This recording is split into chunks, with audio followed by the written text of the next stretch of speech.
جو جھوٹے محبت کے دعوے جھوٹے فریب پہ آ جاتی ہیں اور شادی کر لیتی ہیں، اور پھر نتیجہ یہ ہوتا ہے دنیا بھی راست نہیں آتا ہے، دنیا بھی راست نہیں آتا ہے، اور پھر دنیا کے اپنے آپ کو ہلاک کر لیتی ہیں اور پھر جہنم میں چلی جاتی ہیں۔ یہ کہنے کا مطلب یہ ہے کہ حالات بہت ہی دگرگوں ہیں، حالات بہت خراب ہیں، جو اس بات کی ہیں کہ مائیں اپنے بچوں کو دھیان دیں، مائیں خود پہلے نیک بنیں، اپنے آپ کو دینی سانچے میں ڈھالیں، دینی ڈھانچے میں اپنے آپ کو ڈھالیں، اور پھر جب خود اب نیک بنیں گی، اب گھر کا ماحول نیکی بنائیں گی۔ میں چونکہ خواتین ہیں ایک واقعہ بتانا چاہتا ہوں۔ ایک مرتبہ ایک اسکول کے اندر، ایک مدرسے کے اندر ایک استاد نے بچوں سے پوچھا تم کیا بننا چاہتے ہو؟ تمہاری خواہش کیا ہے؟ ہم بھی بچوں کو پوچھتے ہیں اب کیا بننا چاہتے ہیں، آپ پڑھ رہے ہیں، آپ کا ایم کیا ہے، مقصد کیا ہے؟ تو ایک مرتبہ ایک استاد نے ایک بچے سے پوچھا، تمام بچوں سے پوچھا تمہارے بچوں بتاؤ تمہارا کیا ایم ہے؟ باری باری پوچھا، ایک بچے سے پوچھا کہ میں ڈاکٹر بننا چاہتا ہوں، دوسرے کو پوچھا انجینئر بننا چاہتا ہوں، ہر بچے اپنا جواب دیا۔ اس کے بعد ایک چھوٹا بچہ بھی تھا، کہا اے بچے تم بتاؤ تم کیا بننا چاہتے ہو؟ اس نے کہا میں صحابی بننا چاہتا ہوں، میں صحابی بننا چاہتا ہوں۔ کہا صحابی بننا چاہتا ہوں، کیوں صحابی بننا کیوں چاہتے ہو؟ کہا چونکہ صحابی بہت بڑے ہوا کرتے ہیں، صحابی بہت گریٹ ہوا کرتے ہیں۔ کہا یہ کیسے تمہارا ہوا؟ کہا اس کی بات یہ ہے کہ جب میں سونے جاتا ہوں روزانہ میری ماں کس نے کسی صحابی کا بیان کرتی ہے کہ فلاں صحابی ہے، ابو بکر ہے، عمر ہے، عثمان ہے، غنی ہے، تو نہیں بتاتی ہے، تو اس سے یہ لگتا ہے کہ صحابی بہت بڑا ہوا کرتا ہے، صحابی بہت عظیم ہوا کرتا ہے، اسے میں چاہتا ہوں کہ صحابی بنوں۔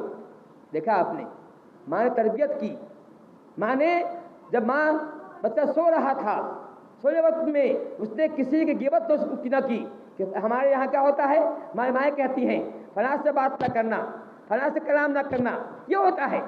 یہی وجہ ہے کہ بچے ایسے بنتے ہیں، چونکہ وہ نیک ماں جو تھی، نیک تھی، ماں جو تھی فارسہ تھی، ماں دینی تعلیم کی حامل تھی، ماں دینی تعلیم سے مرسہ تھی، وہ جانتی تھی وہ صحابی کیا ہوتا ہے۔ نام سے اس نے بچوں کو سکھایا، بتایا، ہر روزانہ جو بتاتی تھی فلاں صحابی ایسے تھے، فلاں صحابی ایسے ہیں۔ جانتے ہیں صحابی کون ہے؟ جانتے ہیں صحابی وہ ہیں جنہوں نے ایمان کے ساتھ نبی کو دیکھا ہے، نبی کو موت ہوئی ہے۔ صحابی وہ ہیں جو جنتی ہیں، اللہ نے کہہ دیا، آسمان سے کہہ دیا ہے رضی اللہ رضو عنہ کہ صحابی سے اللہ راضی ہو گیا ہے، وہ اللہ راضی ہو گئے ہیں، صحابی وہ ہیں۔ تو وہ بچہ کہہ رہا ہے وہ صحابی بننا چاہتا ہوں، یہ کہاں سے آیا؟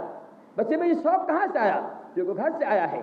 اپنا گھر، اپنا ماحول ایسا بنائیے، گھر کا ماحول ایسا کریٹ کیجیے کہ آپ بچے بھی چاہیں کہ ہم صحابی بنیں، ہم امام بخاری بنیں، ہم امام مسلم بنیں، ہم ابو عبداللہ بنیں، امام ترمذی بنیں۔ یہ ہم سکھائیے اپنے بچوں کو، گھر سے ماحول ملے گا۔ یہ ماحول جو ہے بازاروں میں نہیں ملتا ہے، یہ ماحول کہیں اور نہیں ملتا ہے، گھر سے ملتا ہے۔ اگر گھر کی عورتیں دیندار ہوں گی، وہ بتائیں گی کہ دینی تعلیم کی اہمیت کیا ہے، دینی تعلیم کیا ہے۔ کمانا تو پیٹ کا مالک اللہ ہے، رزق کا مالک اللہ ہے۔